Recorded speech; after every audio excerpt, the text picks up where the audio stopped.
नमस्कार दोस्तों, हमारे यूट्यूब चैनल एजुकेटरी में आप सबका हार्दिक स्वागत है। फ्रेंड्स, आज हम कक्षा 8 विषय हिंदी वसंत भाग 3 पाठ 6 ये सबसे कठिन समय नहीं के अभ्यास प्रश्नों को हल करेंगे।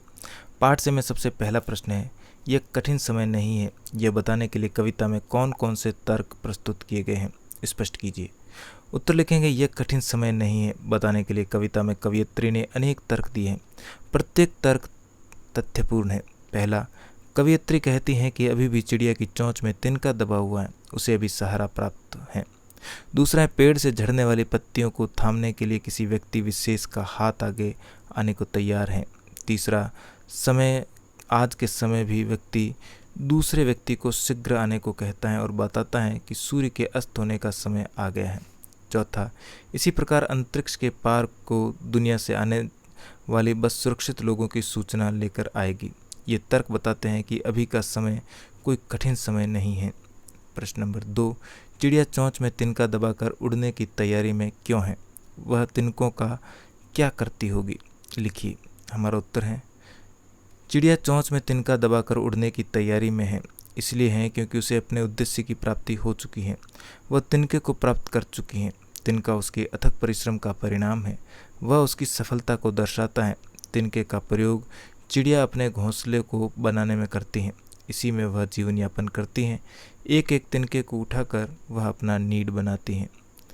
प्रश्न नंबर 3, कविता में कई बार अभी भी का प्रयोग करके बातें रखी गई हैं। अभी भी का प्रयोग करते हुए 3 वाक्य बनाइए और देखिए उनमें लगातार निरंतर बिना रुके चलने वाले किसी कार्य का भाव निकल रहा है या नहीं। हमारा उत्तर है, टीनू अभी भी नाच रहा है। दूसरा लिखेंगे, राहुल ने कहा उसे अभी भी बुखार है। तीसरा, आधी छुट्टी हो गई लेकिन अभी कोई खाना खाने नहीं आया।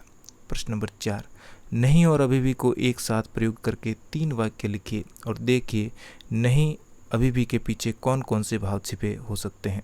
हमारा उत्तर है, वह नहीं आ सकता क्योंकि मुझे अभी भी बुखार है। माँ ने बच्चे से कहा, घर के बाहर नहीं जाओ, अभी भी बारिश आ रही है। तीसरा लिखेंगे, समाज में अभी भी सच्चे लोगों की कमी नहीं है। कविता से आगे में पहला प्रश्न है, घर के बड़े बूढ़ों द्वारा बच्चों को सुनाई जाने वाली किसी ऐसी कथा की जानकारी प्राप्त कीजिए जिसके आखिरी हिस्से में कठिन परिस्थितियों से जीतने का संदेश हो। हमारा उत्तर होगा, बच्चों को अपने दादा दादी और नाना नानी से अत्यधिक लगाव होता है। ठीक इसी प्रकार यह लगाव मुझे भी है। लगाव का यह मुख्य कारण उनके द्वारा किया जाने वाला प्यार है। वे नित्य नवीन घटनाएं और कहानियाँ सुनाते हैं। उनकी कहानियाँ मुझे आज भी याद हैं। वे अक्सर बताते थे कि कठिन से कठिन परिस्थितियों में मनुष्य अपने धैर्य, साहस और लगातार कोशिश से प्रगति कर सकता है। उसके द्वारा सुनाई गई एक कहानी मुझे आज भी याद है। प्रश्न नंबर 2, आप जब भी घर से स्कूल जाते हैं, कोई आपकी प्रतीक्षा कर रहा होता है। सूरज डूबने का समय भी आपको खेल के मैदान से घर लौट चलने की सूचना देता है कि घर में कोई आपकी प्रतीक्षा कर रहा है। प्रतीक्षा करने वाले व्यक्ति के विषय में आप क्या सोचते हैं?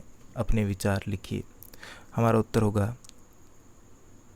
अगर ऐसा मेरे साथ कभी भी होता है तो जैसे ही मुझे पता लगेगा मुझे बुरा लगेगा। मैं यही सोचूंगा कि अगर उसने मुझे अपने आने के बारे में बताया होता तो उसे मेरा इंतज़ार नहीं करना पड़ता। पता नहीं कब से बैठा होगा, कुछ खाया पिया होगा या नहीं।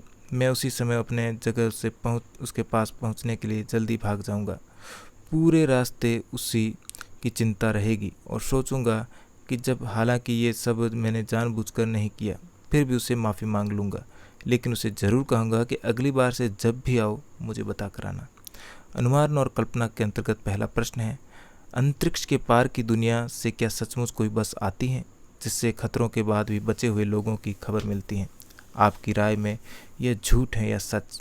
यदि झूठ है तो कविता में ऐसा क्यों लिखा गया है? अनुमान लगाइए कि यदि सच लगता है तो किसी अंतरिक्ष संबंधी विज्ञान कथा के आधार पर कल्पना कीजिए कि वह बस कैसी होगी। वे बचे हुए लोग खतरों से क्यों घिर गए होंगे? इस संदर्भ को लेकर कोई कथा बना सकें तो बनाइए। हमारा उत्तर होगा, नहीं। यह बिल्कुल सत्य नहीं है कि अंतरिक्ष के पार की दुनिया से सचमुच कोई बस आती है जिससे खतरे के बाद भी बचे हुए लोगों की खबर मिलती है। अगर ऐसा हुआ तो भी वह बस शायद हवा में उड़ रही होगी जिसमें खतरों से बचे हुए लोगों को वहाँ बैठने की जगह मिल गई होगी। वहाँ खाना खाने पीने की व्यवस्था की गई होगी। हो सकता है ऑक्सीजन की कमी से सबको सांस लेने की परेशानी हो रही होगी। सब खुश हो रहे होंगे कि अगर यह बस समय पर नहीं आती तो उनकी जान नहीं बच पाती। इसके साथ ही हमारा पार्ट यहीं पर समाप्त हुआ। वीडियो अच्छा लगा हो तो लाइक, शेयर और चैनल पर पहली बार आए तो चैनल को सब्सक्राइब करना बिल्कुल भी न भूलें। मिलते हैं इसी प्रकार के एक और वीडियो में। धन्यवाद।